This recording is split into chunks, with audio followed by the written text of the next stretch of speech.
In this video, traders, we are going to look at take control of your trades.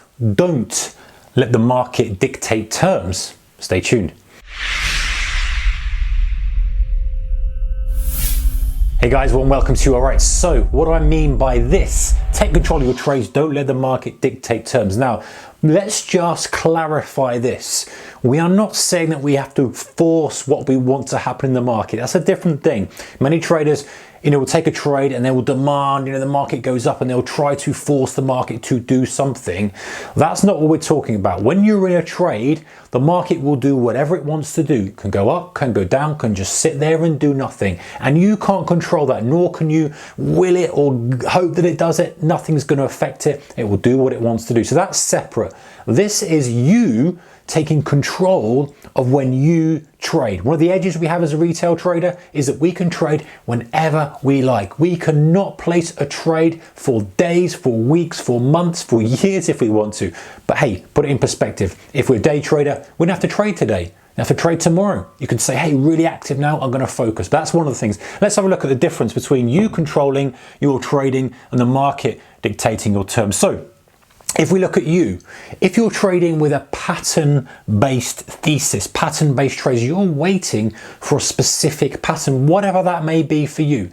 Maybe it's a bull flag, maybe it's a harmonic pattern, maybe it's some kind of Elliott wave. It doesn't matter. We're not getting into that conversation in this video. The point is you are waiting for something specific to happen until you decide to put your capital at risk. You're not reactive. If the market's taking control of you, you are reactive to the market doing something. You see something happening and you want to get in it. You don't have it's not a pattern, you just see something and you have a hunch and you take a punt on it. That's letting the market dictate terms. On the other hand, this is you dictating terms. Using limit orders instead of market orders. Not always, but very often you saying, hey, I want to be filled at my price or I don't want it at all. That's a good price. Anything else is not a good price. Chasing the market isn't. You're buying the highs, you're chasing. Listen, there are some times when you're going to have to do that on some very small subsection of strategies where there's a lot of momentum, of course. But in the bigger picture, generally speaking, the market should come to you. You shouldn't be chasing the market.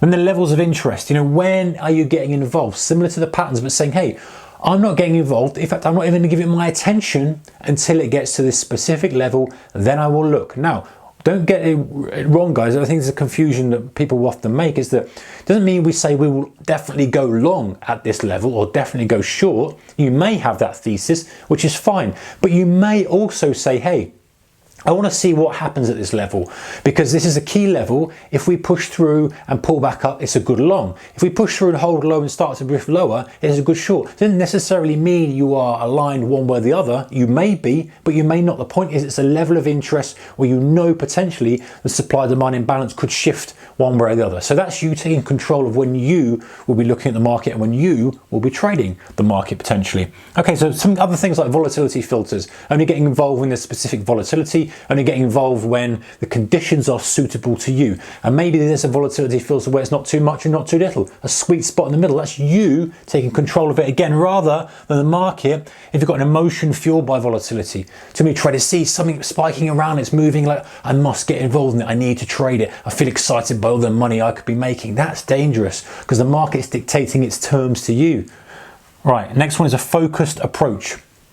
So you have a plan, you have a strategy, you are very focused on what you are doing. You know what you're looking for, you know the markets you're trading, you're not alerted to another market moving, this doing that doing the other. You know what you're doing and you're not going to be distracted from your goal, from your objective. That is you taking ultimate charge of what's going on. You're not getting drawn in by something else moving, by someone else tweeting something, by something being on the news. Oh, look, that's moving, getting sucked into the shiny light syndrome.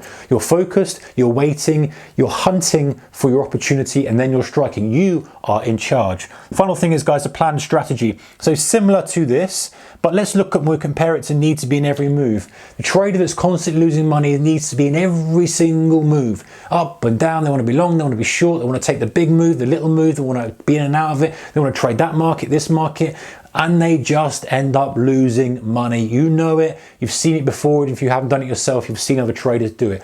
The trader Who wins? The trader who makes the most progress is the trader who has a planned strategy. They know what they're doing, when they're doing it, the time of day they're getting involved, how it fits around their current work-life balance, everything. The sizing, all the stuff is planned out. They have a real focused approach. They are not going to let the market suddenly go woohoo, shout at them and go, look at me, I'm volatile. Oh, I'm doing this over here. Let me come and trade me. They're going to no, I'm not interested. I have my strategy. And if I miss my fill, I miss my fill. If I don't get what I need, I won't take the trade. If I do, I will take it. If I get stopped, fine. If I make money, fine. Next. That is a better way to trade, guys, rather than being pushed and pulled around by the market on its command. Take control of your trading, take control of your trading process, your situation, and you'll find that you make much better improvement.